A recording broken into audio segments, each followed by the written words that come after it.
Students, good morning. और उम्मीद करते हैं कि अब आप लोगों का पढ़ाई आप लोग सीरियस तरीके से घर पर कर रहे होंगे, क्योंकि आज मैं नेक्स्ट चैप्टर में एंटर करूंगा। तीसरा चैप्टर जो ह्यूमन रिप्रोडक्शन से रिलेटेड है। अभी तक तो हम लोग रिप्रोडक्शन का फंडामेंटल कॉन्सेप्ट पढ़ रहे थे, लेकिन अब यहाँ से ह्यूमन में रिप्रोडक्शन के प्रक्रिया को हम लोग स्टार्ट कर देंगे। अब आप लोगों को एकदम सीरियस होकर फोकस हो जाना चाहिए अपने स्टडी के ऊपर, क्योंकि यहाँ से अब मेडिकल में ज्यादा क्वेश्चन पूछता है।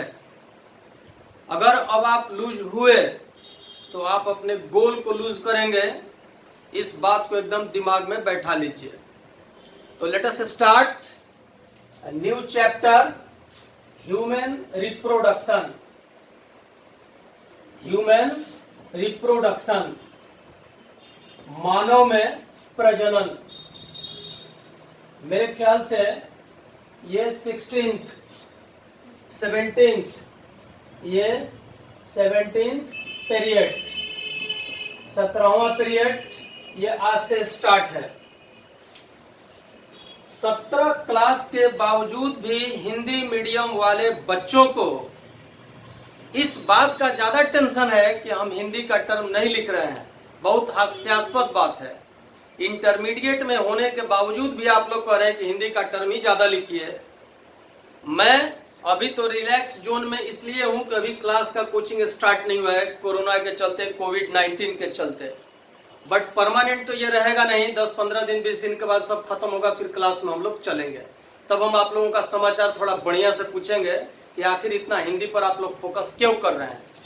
फिर भी आज वाले चैप्टर में कोई आपको समस्या नहीं हो। हिंदी वाले बच्चे स्पेशली सुनिएगा, आज वाले चैप्टर में कोई विशेष दिक्कत आपको नहीं हो। इसलिए जो जो टर्म आज हम इस्तेमाल करेंगे उसका मैं हिंदी वाले किताब से, एनसीईआरटी के हिंदी वाले किताब से शुद्ध हिंदी, जिसका आपको बहुत ज्यादा बेसब्री से इंतजार है, उसको मैंने यहाँ पर लिख दिया। आप इसको उतार लीजिएगा, ठीक है। इंग्लिश वाले बच्चों का कोई टेंशन नहीं है, वो लोग अपना टर्म का एक्सप्लेनेशन केवल समझते चलेंगे। और आई थिंक कि आपका टोटल टर्म एकदम क्लियर हो जाएगा, इसमें कोई प्रॉब्लम नहीं आएगा। तो हम लोग स्टार्ट करते हैं ह्यूमन रिप्रोडक्शन के फंडामेंटल कॉन्सेप्ट को। पहले समझिएगा बात को। ह्यूमन रिप्रोडक्शन स्टार्ट करने के पहले इस बात को समझिएगा कि हम लोग क्या हैं।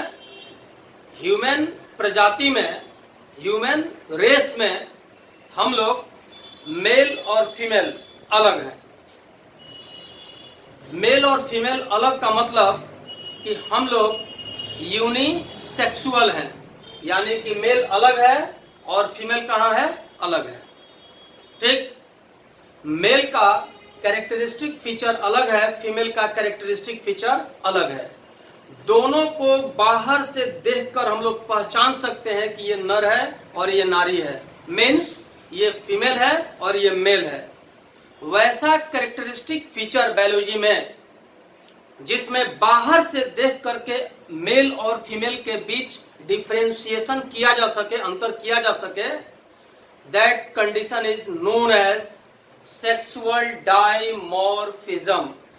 याद कीजिए, फ्लावर जो बाइसेक्सुअल था, यानी कि मेल और फीमेल एक ही में था, और जो फ्लावर में मेल और फीमेल अलग अलग था उसको हम लोग यूनिसेक्सुअल कहते थे। इसलिए हम लोग भी क्या हैं, यूनिसेक्सुअल, यानी कि हम लोगों में मेल और फीमेल अलग अलग है, अलग अलग है। अब समझिएगा बात को। मोस्ट ऑफ द मैमल्स, माने अधिकांश मैमल, छोटे छोटे नवजात बच्चों को जन्म देते हैं। फीमेल जो है वो छोटे छोटे नवजात बच्चों को क्या करती है, जन्म देती है, नेसेंट चाइल्ड को जन्म देती है। तो आप याद कीजिए, मैंने 11 के फंडामेंटल क्लासेस में ये डिस्कशन किया था कि वैसा एनिमल जो छोटे छोटे बच्चों को जन्म देता है, वैसे एनिमल को हम लोग कहते हैं विविपेरस। क्या कहते हैं, विविपेरस। अभी तुरंत हम लिखेंगे इस चीज को। अब मान लीजिए, लेकिन एक बात और याद रखिएगा, बहुत सारे ऐसे भी मैमल हैं जो अंडा देते हैं, जैसे एग लेइंग प्लेटिपस। ये मैमल का एक प्रजाति है, लेकिन ये छोटे छोटे अंडों को देता है, ठीक। लेकिन मनुष्य में छोटे छोटे नवजात बच्चों को हम लोग जन्म देते हैं, इसलिए वी ऑल आर विविपेरस, ठीक। अब मान लीजिए ये कोई भी नेसेंट चाइल्ड यानी कि बच्चा जन्म लिया, ठीक। दिमाग में एक बात बैठा लीजिएगा, हर मैमल के बच्चे के जन्म देने का काल अवधि जो है वो अलग अलग है। मां के पेट के अंदर जो डेवलपमेंट का स्टेज होता है, इस स्टेज को हम लोग कहते हैं गेस्टेशन पीरियड, यानी period of intra uterine development. Period of intra uterine development. तो हम लोग थोड़ा इसको उल्टा चलते हैं कि ये आखिर जन्म हुआ कैसे, किसी भी बच्चे का जन्म हुआ कैसे। पहला चीज हम लोग क्या है, मेल और फीमेल, मेल प्लस फीमेल क्या है, एकदम सेपरेट है, अलग है। अभी समझिएगा, केवल हम समझा रहे हैं, अभी लिखवा नहीं रहे, केवल सुनिएगा ध्यान से। मेल और फीमेल हम लोग अलग हो गए। मेल क्या करता है, याद कीजिए, मेल क्या करता था, शुक्राणुओं का निर्माण करता था, यानी कि स्पर्म का फॉर्मेशन होता था। स्पर्म बन रहा था मैच्योरिटी आने के बाद, स्पर्म का फॉर्मेशन मैच्योरिटी आने के बाद। ठीक उसी तरह से फीमेल में ओवम निकलता था। मेल में क्या निकला, स्पर्म, फीमेल में क्या निकला, ओवम। याद कीजिए, इसको भी हम लोग क्या कह सकते हैं, ये क्या है, मेल गैमिट या मेल सेक्स सेल। ये मेल गैमिट हो गया या male sex cell. Like that, ये जो ओवम है ये हो गया, ये भी क्या हो गया, ये भी हो गया गैमिट, और इसको हम लोग फीमेल सेक्स सेल के नाम से भी जान सकते हैं, फीमेल सेक्स सेल। ठीक उसी तरह से इसको भी हम लोग क्या कह सकते हैं, मेल सेक्स सेल। केवल हम समझाने के लिए कर रहे हैं, नर का प्रजनन कोशिका, ये हो गया मादा का प्रजनन कोशिका। अब देखिए, हम लोग परमानेंट होल ईयर कभी भी रिप्रोडक्शन कर सकते हैं। हम लोगों में सीजनल ब्रीडिंग का प्रक्रिया नहीं होता है, ऑल ओवर द ईयर होते रहता है। अब देखिए, मेल से निकला स्पर्म और फीमेल से क्या निकला, ओवम। स्पर्म और ओवम जब निकला तो जाहिर सा बात है कि मेल से निकल करके स्पर्म कहां जाता है, फीमेल के बॉडी के अंदर। सारा प्रक्रिया हम डिटेल में आगे बताएंगे। फीमेल के बॉडी के अंदर, यानी कि जो फीमेल का सेक्स सेल है, यानी कि जो ओवम है, ये ओवम के साथ आकर क्या मिल गया, स्पर्म मिला। याद रखिएगा, क्योंकि स्पर्म में मोटिलिटी है, चलनशीलता है, इसके अंदर टेल है, और इसीलिए ये मूव करके मादा के जब बॉडी में जाता है तो बहुत तरह के पैसेज से गुजरने के बाद फैलोपियन ट्यूब में आकर के इन दोनों के बीच में यूनियन हो जाता है। अब याद कीजिए आप, स्पर्म कहां से निकला था, मेल से, ओवम कहां से निकला था, फीमेल से, दोनों के बीच में फ्यूजन हो गया। यानी कि मेल का क्या हुआ, ट्रांसफर हुआ, मेल सेल का क्या हुआ, ट्रांसफर हुआ। कहां पर, फीमेल के साथ। अब जब ये ट्रांसफर होकर के इसके साथ मिल रहा है, फ्यूज कर रहा है, इस फ्यूज के प्रक्रिया को, यानी कि जब ट्रांसफर होकर के गया, इस प्रक्रिया को हम लोग क्या कहते हैं, इंसेमिनेशन। इंसेमिनेशन यानी कि वीर्य सेचन। क्या कर दिया इसको, वीर्य सेचन। अब जब ट्रांसफर के प्रक्रिया को इंसेमिनेशन, अब दोनों मिल गया, अब यहां पर मिल गया तो ये क्या हो गया, दोनों के बीच में फर्टिलाइजेशन यानी कि निषेचन। अब जब दोनों के बीच में फर्टिलाइजेशन हो गया, निषेचन का काम हो गया, यानी कि अब दोनों का क्या था, ये मेल सेक्स सेल एम था, फीमेल सेक्स सेल भी एम था, तो तो ये फर्टिलाइजेशन के प्रक्रिया में N और N मिलकर के क्या बना दिया 2N, यानी कि यह जो 2N बना यह क्या बना जाइगोट, यानी कि फर्टिलाइजेशन के बाद क्या बन गया जाइगोट। अब ध्यान दीजिएगा, बहुत ज्यादा ऊपर हम नहीं जाएंगे, जगह है कि नहीं है समझ में नहीं आ रहा है। जाइगोट, ठीक है, जाइगोट। अब देखिए, अब यहां पर जब जाइगोट हमारा बन गया तो जाइगोट हमारा क्या है 2N है, डिप्लॉयड है। अब जाइगोट का फॉर्मेशन दिमाग में बैठा लीजिएगा कि जब भी होगा तो फैलोपियन ट्यूब यानी मादा के फैलोपियन ट्यूब के एरिया में ही होगा। अब जाइगोट यहां से जब बन गया है तो फैलोपियन ट्यूब से चलेगा, मादा के फैलोपियन ट्यूब से वहां से जाइगोट अब मूव करेगा। लेकिन मूव करने के साथ साथ इसके अंदर विभाजन का प्रक्रिया भी क्या होगा चलते रहेगा। विभाजन का प्रक्रिया जब एक निश्चित स्टेज में आ जाएगा, सारा बताएंगे कि कितना सेल के बाद ये अलग बनेगा, अभी केवल फंडामेंटल आपको बता रहे हैं। ये जब आ जाएगा जाइगोट में डिवीजन होते होते तो इस स्टेज को हम लोग क्या कहते हैं ब्लास्टोसिस्ट। क्या कहते हैं ब्लास्टोसिस्ट। ब्लास्टोसिस्ट का हिंदी देखिए क्या लिखे हैं कोरक पुटी। ब्लास्टोसिस्ट क्या हुआ, जाइगोट के बाद जब इसमें विभाजन का प्रक्रिया चलने लगा तो विभाजन होते होते होते होते एक निश्चित संख्या वाले कोशिकाओं के स्टेज में अवस्था में ये चेंज किया और that very changed stage is known as blastocyst. अब ब्लास्टोसिस्ट मूव कर रहा है कहां से, फैलोपियन ट्यूब से होते हुए नीचे की तरफ आएगा और मादा के यूटरस के दीवार में आकर के खास जगह पर धंस जाएगा। इस धंसने की प्रक्रिया को हम लोग क्या कहते हैं इम्प्लांटेशन। इम्प्लांटेशन। अब ये धंसने का प्रक्रिया हो गया, इम्प्लांटेशन हो गया। इम्प्लांटेशन का हिंदी क्या हो गया अंतरोपण। अब ये मादा के शरीर में जब ये अंतरोपण हो गया यानी कि आकर के वो धंस गया उस जगह पर, तो धंसने के बाद अब वहां पर इसका क्या होगा डेवलपमेंट होगा, यानी कि विकास होगा। और विकास का प्रक्रिया यूट्रस के दीवार पर ही चलेगा। अब इसके बाद यहीं पर इसका गेस्टेशन पीरियड, इसी को हम लोग क्या कहते हैं याद कीजिए, शुरू में बोले थे gestation. Gestation, gestation TATION gestation period, यानी कि गेस्टेशन पीरियड को क्या लिखे हैं गर्भावधि काल। मनुष्य में हम लोगों का अक्सर 9 मंथ का गर्भावस्थी काल रहता है। थोड़ा बहुत इधर उधर समय का अंतर भी हो सकता है, ऐसा कोई बड़ा बात नहीं है। तो ये गेस्टेशन पीरियड कहाँ चल रहा है, यानी कि बच्चे का डेवलपमेंट कहाँ हो रहा है, फिटस का डेवलपमेंट कहाँ हो रहा है, जाइगोट का डेवलपमेंट कहाँ हो रहा है।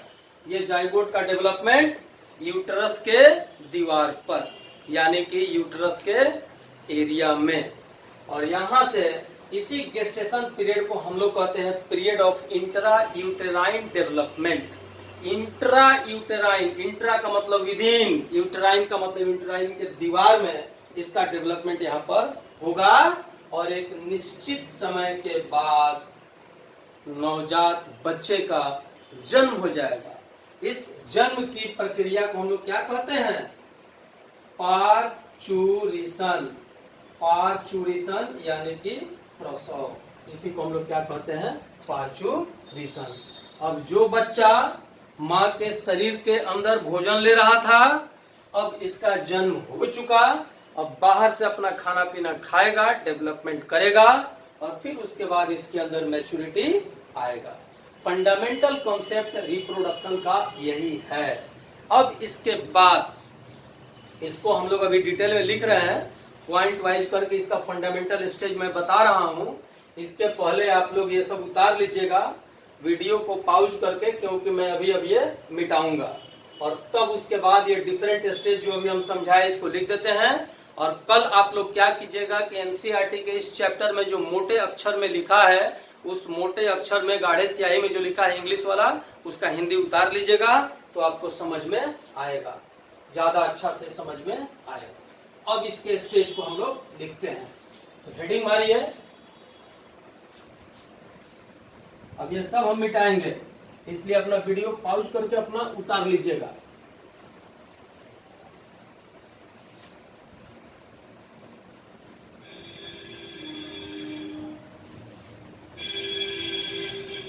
हेडिंग मार लीजिए, इंग्लिश हिंदी दोनों को लिखिएगा। डिफरेंट स्टेजेज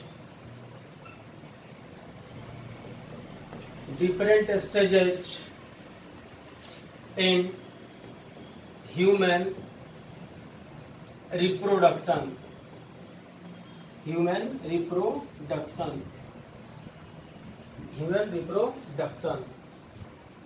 ओनली नेम, केवल नाम हम अभी बता रहे हैं इसका, ताकि एक फंडामेंटल बात आपके दिमाग में रहेगा, याद रहेगा आपको। देख लीजिए, मानव प्रजनन के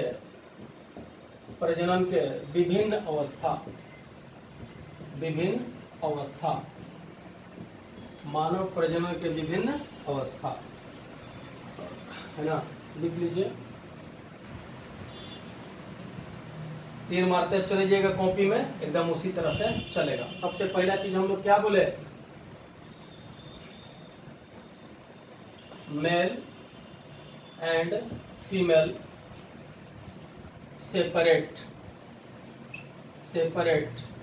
मेल एंड फीमेल सेपरेट, यानी कि अलग अलग, सेपरेट। तो लिख लीजिएगा, मनुष्य में नर तथा मादा अलग अलग होते हैं। ठीक, चलिए। आफ्टर मैच्योरिटी यानी परिपक्वता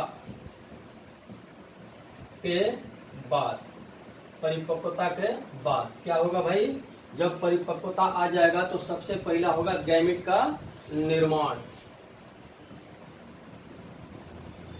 गैमिट का निर्माण, इस प्रक्रिया को हम लोग क्या कहते हैं, हिंदी अंग्रेजी वाले बच्चे लिखिए,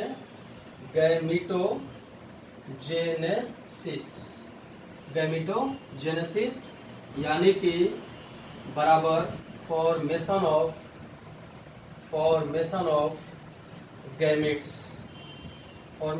गैमिट्स, दोनों। मेल में क्या बनेगा, मेल गैमिट, और फीमेल में फीमेल गैमिट, यानी मादा और नर। ठीक, अब उसके बाद आइए, जब गैमिट बन गया तो गैमिट बनने के बाद जब रिप्रोडक्शन का काम होगा तो क्या होगा, स्पर्म का ट्रांसफर होगा। कहां पर, मादा में। लिख लीजिए, transfer of sperm into female,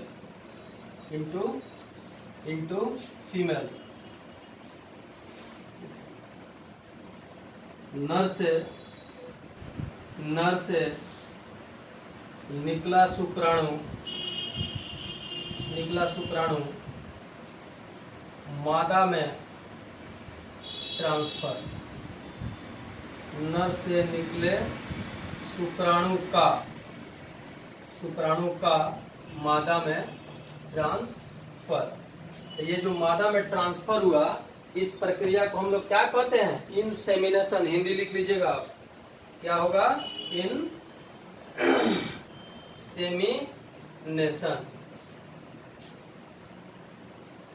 insemination. इतना बात हो गया, अब उतारिए। अब इसके बाद हम लोगों का आगे का चैप्टर चलेगा। आगे का स्टेप लिखिए।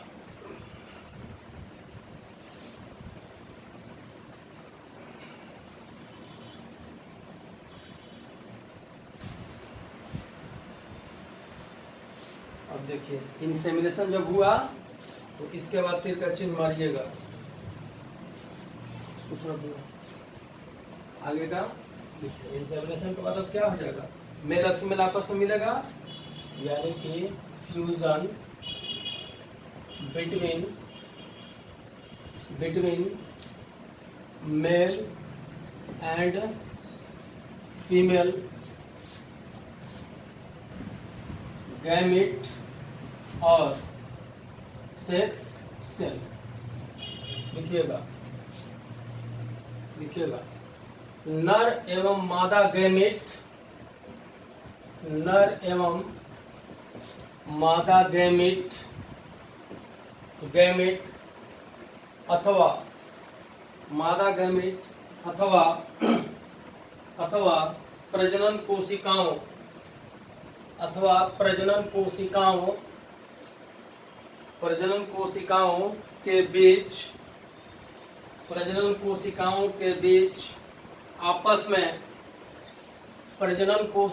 के बीच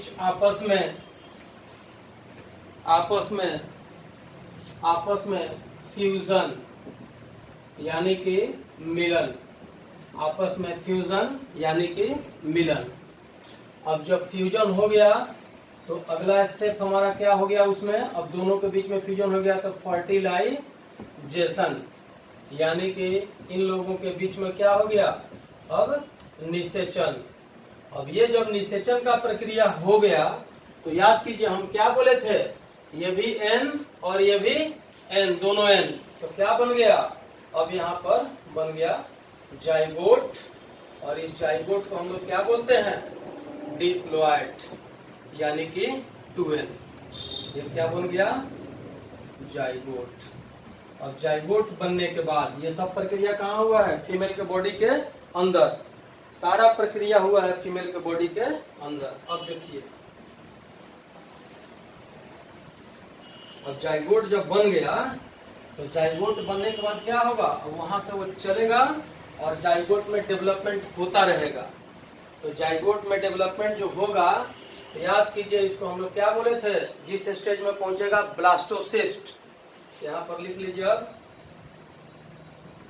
डेवलपमेंटल प्रोसेस, यानी कि विकास का अवस्था जारी रहेगा, और जिस स्टेज में पहुंचेगा इसको हम लोग क्या बोले थे, ब्लास्टोसिस्ट।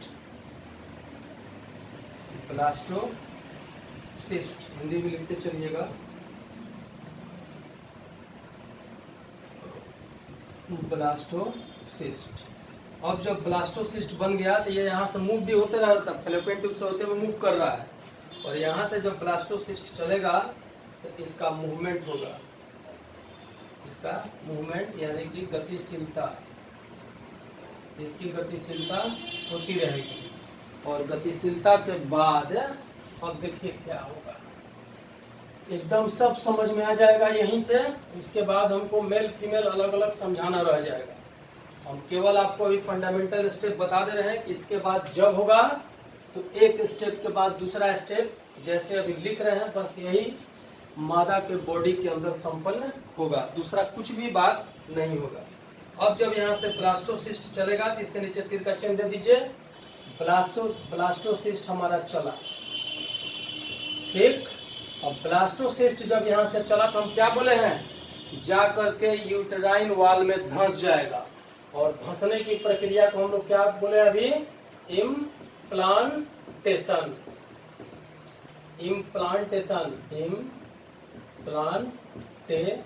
अंतररोपण, इसका हिंदी अभी आप लोग लिखे थे अंतररोपण। अब जब इम्प्लांटेशन का काम हो गया तो हम क्या बोले हैं, period of intra uterine development, यानी यूटरस के दीवार के अंदर अब इसका विकास होगा, यानी कि पूरा डिटेल में आप लिख लीजिए, इम्प्लांटेशन के बाद लिख लीजिए इंट्रा यूटेराइन डेवलपमेंट, इसको हम लोग क्या कहते हैं, गेस्टेशन पीरियड,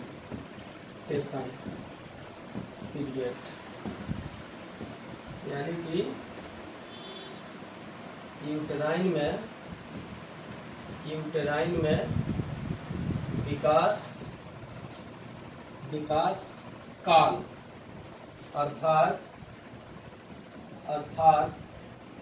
अर्थात गेस्टेशन अवस्था। हर जानवर में अलग अलग है, याद रखिएगा। मनुष्य में अलग है, कुत्ता में अलग है, गाय में अलग है, भैंस में अलग है, सब में कुछ ना कुछ अलग है, बिल्ली में अलग है, सब में अलग है। इसी को क्या कहते हैं? Gestation period. अब गेस्टेशन पीरियड के बाद अंदर अंदर डेवलपमेंट होता रहेगा, डेवलपमेंट होता रहेगा, यानी विकास का काम चलता रहेगा, और बच्चे का जन्म, बच्चे नवजात बच्चा लिख लो, नवजात बच्चे का जन्म। इस जन्म के प्रक्रिया को हम लोग क्या कहते हैं? Parturition, parturition. और इस तरह से हम लोग जन्म ले लेते हैं और ये प्रक्रिया चलता है, यानी कि डिलीवरी हो गया, यानी कि डिलीवरी हो गया। इस तरह से चलेगा। ठीक, अब आप लोग चैप्टर 1 में जो मेल रिप्रोडक्टिव सिस्टम है फिगर लेकर के बैठिएगा कल बीच परसों, और मैं यहाँ पर पहले जितना उसका इंग्लिश टर्म है उसका डिस्कशन, हिंदी में उसका अर्थ लिख देंगे और उसको एक्सप्लेन करेंगे, तब जाकर के आगे बढ़ेंगे। जाइए पढ़िए। ओके।